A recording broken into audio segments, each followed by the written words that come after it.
Puji Tuhan, puji Tuhan. Sahabat Community of Miracle dimanapun berada, di pagi hari ini kita bersyukur karena Tuhan sudah menolong kita, Tuhan sudah memberkati kehidupan kita, sehingga kita boleh bangun dengan keadaan tubuh yang sehat, tubuh yang kuat, dan kami percaya bahwa sepanjang hari ini Tuhan akan membimbing menuntun kehidupan kita. Sebelum kita membaca firman Tuhan merenungkan, mari kita berdoa.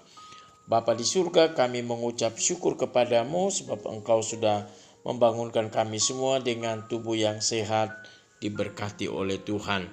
Biarlah kebenaran firman Tuhan di pagi hari ini akan menuntun kami, membimbing kami, sehingga kami boleh berjalan sepanjang hari ini dengan kebenaran firman Tuhan. Dalam nama Yesus kami berdoa, haleluya, amin. Puji Tuhan, pagi ini kita akan bicara tentang paradigma rohani. Apa itu paradigma? Nah, paradigma adalah sekumpulan keyakinan dasar, nilai, teori, konsep, dan metode yang membentuk landasan dasar bagi pemahaman seseorang atau suatu disiplin ilmu. Paradigma membentuk dasar-dasar pemahaman dan penelitian di bidang tertentu, lalu dapat mempengaruhi cara kita memandang dan memahami dunia di sekitar kita, serta bagaimana kita memproses dan memahami informasi.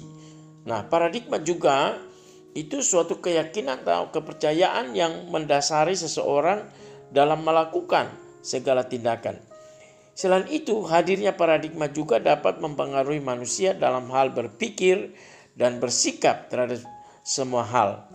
Jadi Bapak Ibu Saudaraku, inti daripada paradigma itu bagaimana cara kita memandang, bagaimana cara kita memahami sesuatu yang akan kita hadapi.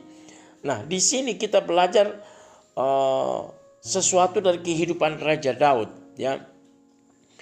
Daud memiliki paradigma rohani yang begitu luar biasa, ya.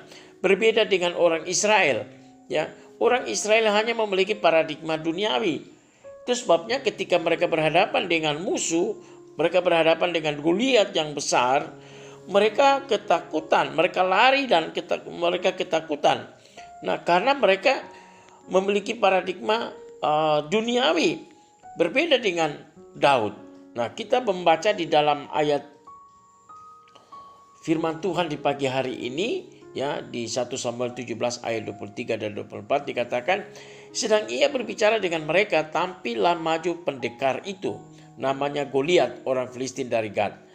Dari barisan orang Filistin, ia mengucapkan kata-kata yang tadi juga, dan Daud mendengarnya. Ketika semua orang Israel melihat orang itu, larilah mereka daripadanya dengan sangat ketakutan.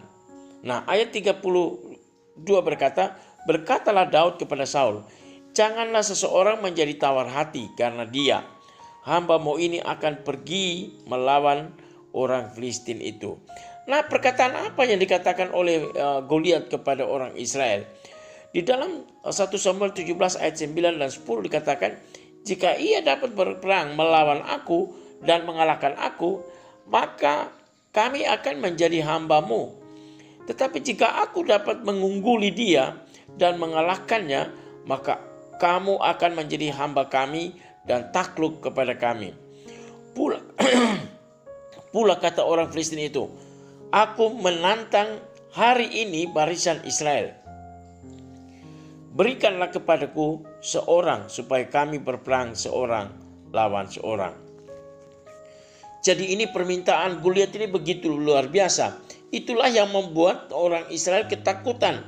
Saul menjadi takut karena Goliat minta kalau boleh peperangan ini hanya 1 lawan 1, ya, 1 lawan 1. Dan kalau orang Israel bisa mengalahkan Goliat, maka orang Filistin akan menjadi hamba dari orang Israel. Tetapi kalau orang Filistin bisa mengalahkan orang Israel atau Goliat bisa mengalahkan salah satu dari orang Israel, maka orang Israel harus menjadi hamba dari orang Filistin. Nah, kata-kata ini didengar oleh Daud, ya, oleh Daud. Dan itu sebabnya Daud merasa terganggu, ya. Daud merasa tidak puas dengan perkataan orang itu. Maka di sini kita bisa melihat yang pertama adalah Daud memiliki keyakinan atau nilai rohani yang begitu tinggi. Di dalam ayat 26 dari 1 Samuel 17 ini berkata, lalu berkata Daud kepada orang-orang yang berdiri di dekatnya, apakah yang akan dilakukan kepada orang yang mengalahkan orang Filistin itu dan yang menghindarkan cemooh dari Israel? Siapakah orang Filistin yang tak bersunat ini sampai ia berani mencemoohkan barisan daripada Allah yang hidup? Ya, yang pertama di sini kita bisa melihat bahwa Daud memiliki kepercayaan, ya. Dia memiliki nilai rohani yang begitu tinggi, ya. Dia memandang Goliat itu, ya, sebagai orang yang tidak bersunat, ya, sebagai orang yang bukan keturunan perjanjian Allah, ya. Sementara orang Israel itu adalah anak-anak perjanjian Allah. Kenapa? Karena mereka adalah keturunan Abraham yang disunat. Apa itu sunat? Sunat di dalam Kejadian pasal 17 ayat yang ke-10, ya. Kemudian ayat ke-11, ayat 13 dan ayat yang ke-14 dikatakan begini. Inilah perjanjianku yang harus kamu pegang, perjanjian antara aku dan kamu serta keturunanmu, yaitu setiap laki-laki di antara kamu harus disunat. Haruslah dikerat kulit katanmu, dan itulah akan menjadi tanda perjanjian antara aku dan kamu. Jadi sunat itu merupakan tanda perjanjian antara Allah dengan manusia. Ayat yang ke-13, orang yang lahir di rumahmu dan orang yang engkau beli dengan uang haruslah disunat, maka dalam daging mula perjanjianku itu menjadi perjanjian yang kekal. Dan orang yang tidak disunat, yakni laki-laki yang tidak dikerat kulit katanya, maka orang itu harus dilenyapkan dari antara orang-orang sebangsanya. Ia telah mengingkari perjanjianku. Nah, pemahaman ini yang membuat Daud begitu kuat, ya, untuk mau melawan Goliat. Karena dia tahu bahwa orang yang tidak bersunat itu orang yang tidak memiliki perjanjian Allah, ya. Dan Allah tidak suka, ya. Allah tidak suka. Itu sebabnya sunat itu merupakan tanda kasih karunia Allah buat umat manusia, ya, yang menandai penyerahan manusia kepada Allah. Nah, perjanjian antara Allah dengan manusia bekerja atas dasar kesatuan rohani, ya. Jadi ini, nah, Daud menyadari itu sebabnya dia katakan bahwa orang yang tidak bersunat ini berani-beraninya dia, ya, menantang barisan dari Tuhan. Yang kedua dikatakan bahwa Goliat mencemooh barisan dari Allah, ya. Raja Daud tahu bahwa orang Israel disertai Tuhan, ya. Tuhan melakukan banyak mujizat dari kehidupan orang Israel. Itu sebabnya dia menantang Goliat itu, ya. Beraninya kamu menantang barisan dari Allah, ya. Sudah pasti Goliat akan dikalahkan, ya. Yang kedua, Daud memiliki konsep, ya, yang benar. Apa itu konsep, ya? Konsep berarti pengertian, gambaran mental dari objek atau proses atau pendapat atau paham, rancangan atau cita-cita yang telah dipikirkan, ya, agar segala kegiatan berjalan dengan sistematis dan lancar. Dibutuhkan suatu perencanaan yang mudah dipahami dan dimengerti. Nah, di sini Daud memiliki konsep yang benar. Nah, di 1 Samuel 17 ayat yang ke-34 dan 35 dikatakan, tetapi Daud berkata kepada Saul, hambamu ini biasa mengembalakan kambing domba ayahnya. Apabila datang singa atau beruang yang menerkam seekor domba dan kawanannya, maka aku mengejarnya, menghajarnya dan melepaskan domba itu dari mulutnya. Kemudian apabila ia berdiri menyerang aku, maka aku menangkap janggutnya lalu menghajarnya dan membunuhnya. Luar biasa. Dia memiliki gambaran, memiliki pemahaman, rancangan yang luar biasa, ya, luar biasa. Bahwa kalau biasanya dia berhadapan dengan binatang-binatang buas, ya, dan dia bisa kalahkan, maka dia pasti akan mengalahkan Goliat ini. Dia pasti akan mengalahkan Goliat. Jadi ini membutuhkan perhitungan yang matang, ya, perencanaan yang matang, ya, perencanaan yang matang, ya. Demikian dengan kehidupan saudara dan saya ketika kita berhadapan dengan segala macam masalah dan pergumulan. Mari kita minta hikmat dari Tuhan agar Tuhan juga memberikan kemampuan untuk kita bisa membuat perencanaan. Dan yang ketiga, Daud memiliki metode. Ya, apa itu metode? Metode adalah cara yang teratur dan berpikir baik-baik untuk mencapai suatu maksud. Adalah cara kerja yang sistematis untuk mempermudah suatu kegiatan dalam mencapai maksudnya. Ya, adalah suatu cara seni atau mengajar.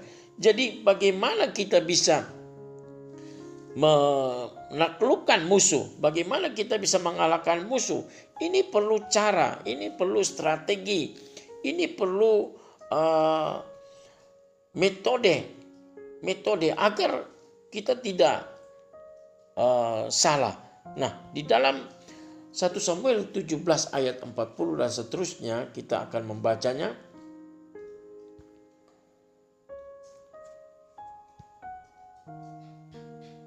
Lalu Daud mengambil tongkatnya di tangannya, dipilihnya dari dasar sungai 5 batu yang licin dan ditaruhnya dalam kantung gembala yang dibawanya, yakni tempat batu-batu, sedang umpannya dipegangnya di tangannya. Demikianlah ia mendekati orang Filistin itu. Orang Filistin itu kian dekat menghampiri Daud, dan di depannya orang yang membawa perisainya. Ketika orang Filistin itu maju menunjukkan pedangnya ke arah Daud serta melihat dia, dihinanya Daud itu karena ia masih muda, kemerah-merahan dan elok parasnya. Orang Filistin itu berkata kepada Daud, "Anjingkah aku, maka engkau mendatangi aku dengan tongkat?" Lalu demi para allahnya orang Filistin itu mengutuki Daud. Pula orang Filistin itu berkata kepada Daud, "Hadapilah aku, maka aku akan memberikan dagingmu kepada burung-burung di udara dan kepada binatang-binatang di padang." Tetapi Daud berkata kepada orang Filistin itu, "Luar biasa, engkau mendatangi aku dengan pedang dan tombak dan lembing. Tetapi aku mendatangi engkau dengan nama Tuhan semesta alam, Allah segala barisan orang Israel yang kau tantang itu. Hari ini juga Tuhan akan menyerahkan engkau ke dalam tanganku, dan aku akan mengalahkan engkau dan memenggal kepalamu dari tubuhmu. Hari ini juga aku akan memberikan mayatmu dan mayat tentara orang Filistin kepada burung-burung di udara dan kepada binatang-binatang liar, supaya seluruh bumi tahu bahwa Israel mempunyai Allah, dan supaya segenap jemaah ini tahu bahwa Tuhan menyelamatkan bukan dengan pedang dan bukan dengan lembing, sebab di tangan Tuhanlah pertempuran, dan ia menyerahkan kamu ke dalam tangan kami." Ini luar biasa saudaraku yang kekasih. Jadi Bapak Ibu saudaraku yang kekasih, kita bisa melihat bagaimana metode yang Daud lakukan ini akhirnya menumbangkan musuh yang besar, Goliat yang luar biasa itu, yang menjadi tantangan bagi orang Israel. Orang Israel begitu menjadi takut dan mereka lari, ya, tidak mampu berhadapan dengan Goliat. Tetapi Daud, karena memiliki paradigma, memiliki pandangan yang baik, memiliki pandangan rohani, maka dia dapat mengalahkan Daud yang adalah musuh besar itu. Tuhan memberkati kita semua. Tuhan akan menolong kita hari ini bagaimana cara kita bisa mengalahkan banyak musuh. Tuhan memberkati dalam nama Yesus. Haleluya. Bapa di surga, kami bersyukur buat kebenaran firman Tuhan pagi hari ini. Kuatkan kami dan biarlah kami memiliki paradigma rohani, memiliki pemahaman yang benar. Kami percaya kalau Daud memiliki paradigma rohani karena dia punya hubungan yang baik dengan Engkau Tuhan. Demikian ajar kami supaya kami setiap saat selalu hidup dalam persekutuan dengan Engkau Tuhan. Memuji dan menyembah Engkau Tuhan. Memuliakan Engkau, menyenangkan Engkau Tuhan. Berkati juga sahabat-sahabat hari ini yang berhari ulang tahun. Engkau tolong panjang umur ada di dalam kehidupan mereka. Berkat Abraham, Ishak, Israel akan turun atas kehidupan sahabat-sahabat kami Tuhan. Engkau juga menyembuhkan mereka yang sakit Tuhan. Percaya oleh bilur-bilur Yesus, mereka disembuhkan oleh kuasa-Mu Tuhan. Mereka sahabat-sahabat yang bekerja, yang punya profesi sebagai dokter, sebagai bidan, sebagai TNI, Polri Tuhan. Mereka yang bekerja di departemen-departemen, di kantor-kantor swasta Tuhan. Engkau memberkati semua Tuhan. Bahkan Engkau memberkati sahabat-sahabat yang ada di benua Amerika, di benua Afrika, di Australia Tuhan, di Singapura Tuhan, di Malaysia Tuhan memberkati mereka semua. Bahkan Tuhan juga memberkati kami di Indonesia, di Bali, Malang, Salatiga, di Solo, di Jogja, Jakarta, Surabaya. Kau memberkati di Makassar, Tuhan berkati. Mereka yang ada di NTT, Tuhan berkati. Mereka yang ada di Ambon, di Dobo, Tuhan berkati. Mereka yang ada di Maluku Utara, Maluku Halmahera Barat, Halmahera Timur, Halmahera Selatan, dan Halmahera Utara. Tuhan kiranya memberkati mereka semua. Bahkan mereka yang ada di Papua, Tuhan berkati. Anak-anak kami yang studi, Tuhan tolong jadikan mereka anak terpuji, ternama, terhormat. Terima kasih Tuhan. Berkati juga pengurus Community of Miracle Tuhan, agar kami terus melayani dengan kasih Tuhan. Kami bersyukur kepadamu Tuhan baik. Dalam nama Yesus, haleluya. Amin.